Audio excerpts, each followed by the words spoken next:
Create a product review poster like this one using only Canva. Open Canva and choose a custom size of 1500 on 1500 pixels for a clean square layout.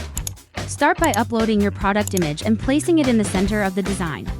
Change the background color to a light pastel tone that complements the product, like soft blue for a refreshing look.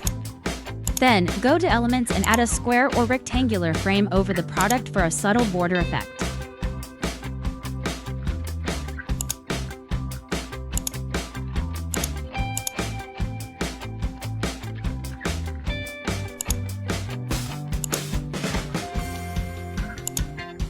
Add a second square shape that will be the base for future review.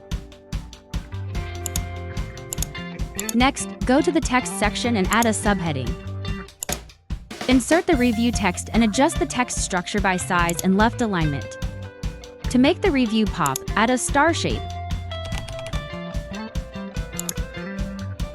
Set it to a yellow color and duplicate it to create 5 stars. As a final touch, duplicate the product layer and place it perfectly over the previous product. Drag the borders to make only the top part of the product pop up from the review.